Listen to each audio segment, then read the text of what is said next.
Welcome to a Men for assaultsquad beta commentary with me, Morris90. And today I will be playing a 3v3 on the farmland map. And I will be playing with cogsmith and stick rivets. Did I mention it was beta? Yeah, but not for long. I believe it's tomorrow, the release, and I will be posting games with the Japanese too. And here we're just waiting for this guy to finish loading. There we go. And I buy an regular infantry squad. Since the long range of this map, the long ranges, it's better than the assault squad.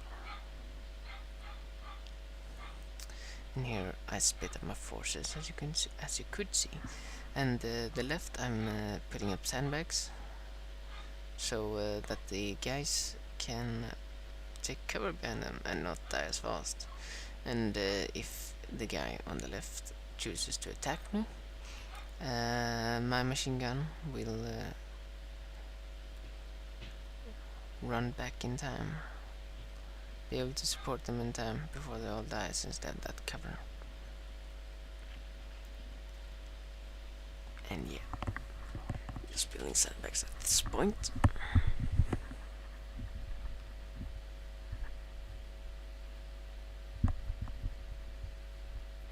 And as you can see, our opponents are building sandbags to support their assault on the middle. And our opponents this day are quite good. And this is quite an epic battle. So you're up for a treat, or whatever you want to call it. A good game, at least.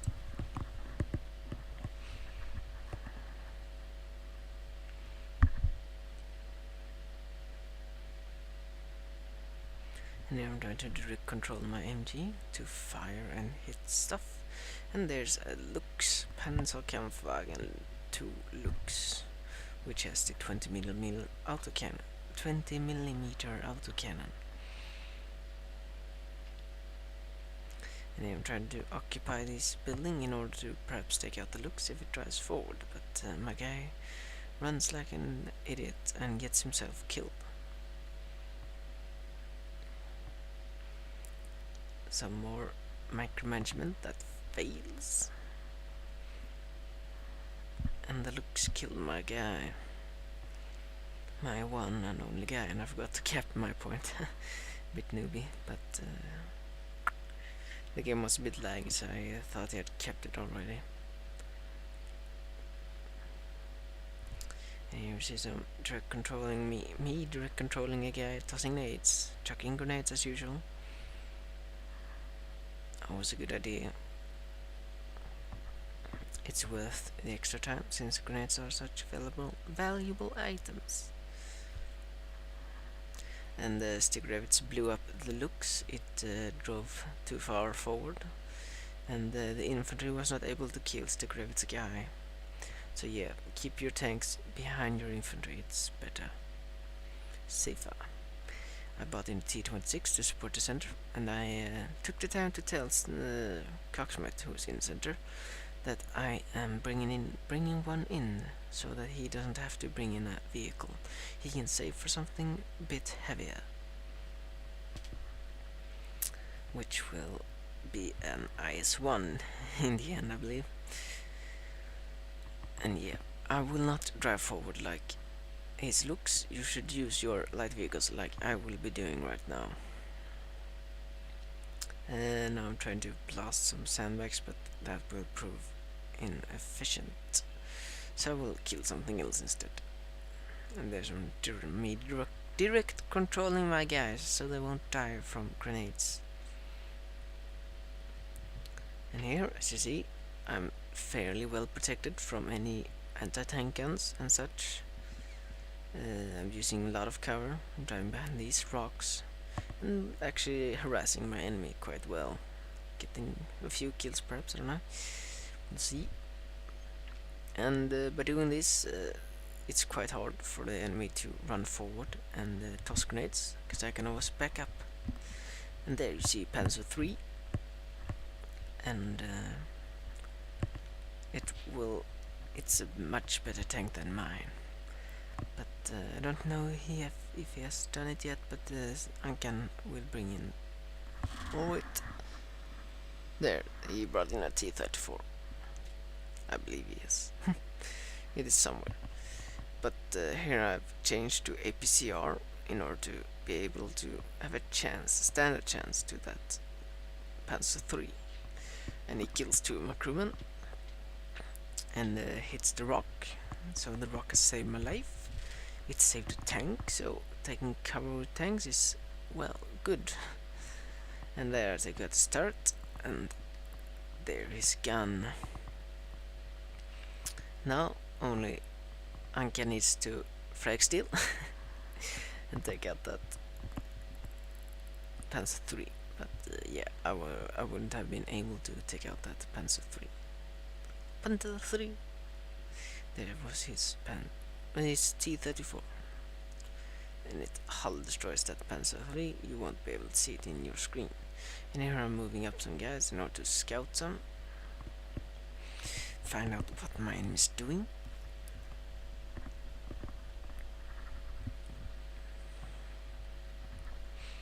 And doing some micromanagement with grenades and such lethal weapons.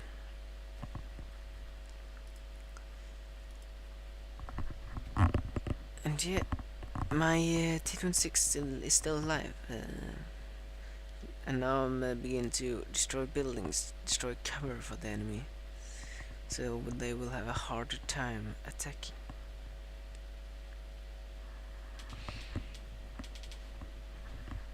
And in the meantime, my squad leader is taking fire, or taking aggro, whatever, whilst I'm tossing nades at his guys. And there's an MG42, but my guy is behind cover. Use cover really, really good.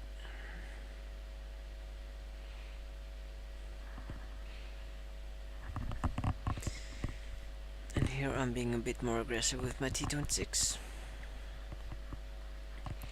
And here I'm driving forward in a quite dangerous situation. I could get shot by an anti-tank gun from somewhere, but I don't think it will happen. I take the chance simply. Yeah, just destroying houses, and if you want to destroy houses, just shoot at roofs. For some reason the whole house collapses by killing the least supporting structural thingy in houses. Now I'm trying to hit the ground next to the sandbags in order to kill whatever is behind the sandbags. Driving forth your units like I do, it's really a matter of experience in games. I kinda knew that our opponents wouldn't have anything in their lines capable of destroying me, or I guessed they didn't, and I was right. I pulled back now, and you can see a headset in the background and some nice poking on it so everyone can see it. And yeah, I'm just trying to detrack it. My T-26 has lived long enough, so I was quite happy with it already, so I'm just trying to detrack it.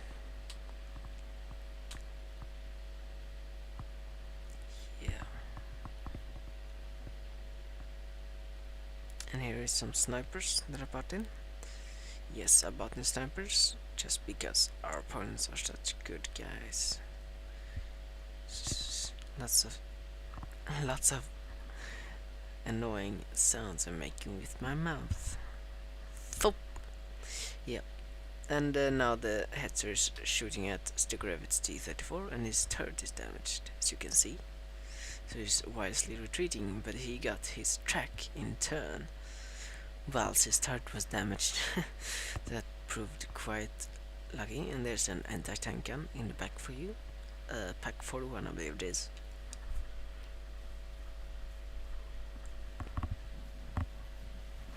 and therefore I'm retreating and saving my T-26, and I'm using the cover B in front of my tank to make it more difficult for the enemy to hit it.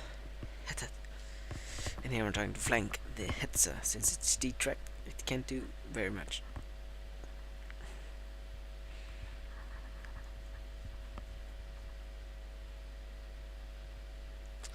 Some driving. Lots of driving, dear control.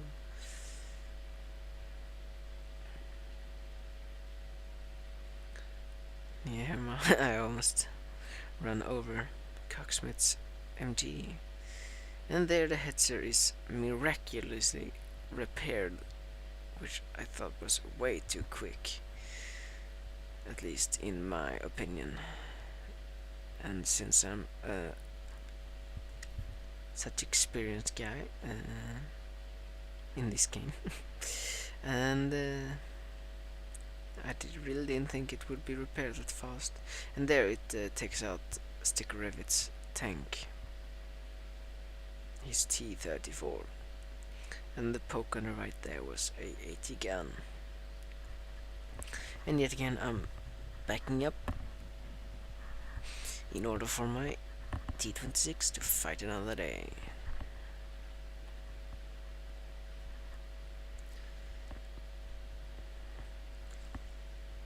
Yeah.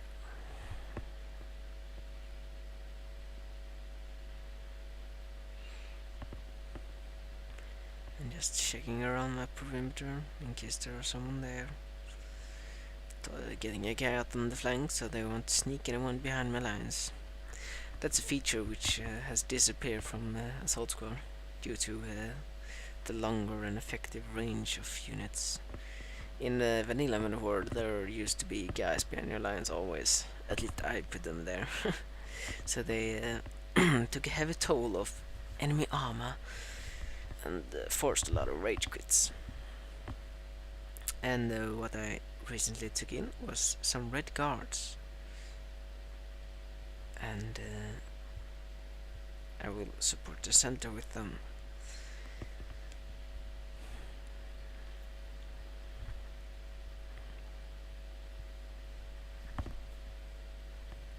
And I usually separate the anti-tank guys from the rest, since in case I need them, I need to know where they are.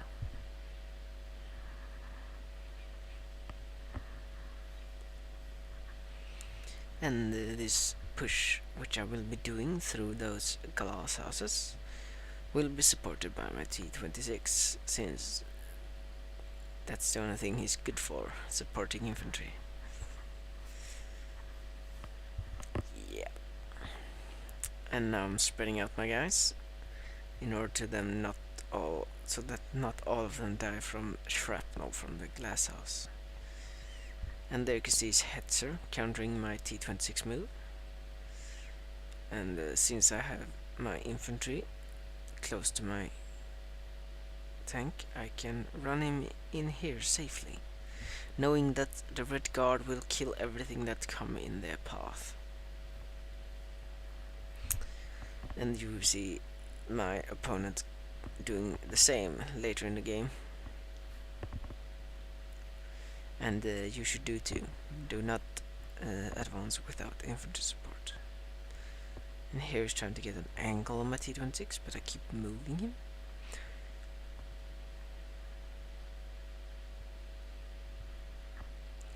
And I'm just moving up my AT guys in order to perhaps take out that Hetzer.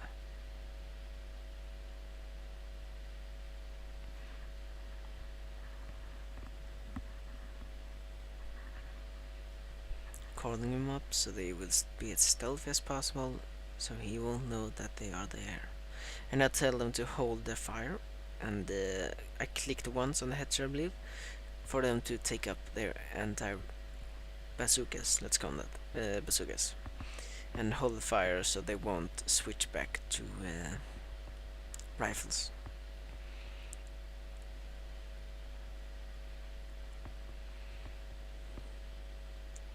Him just lying in ambush. You will see some lucky heads, and you will see lots of that in this game.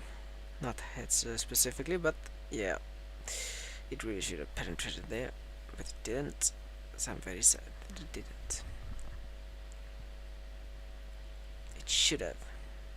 At least crew injured or something. Hull penetrated. And we're coming up on the end of part 1. Stay tuned for part 2. I actually remembered it ending now. So stay tuned for part 2 and I'll see you there.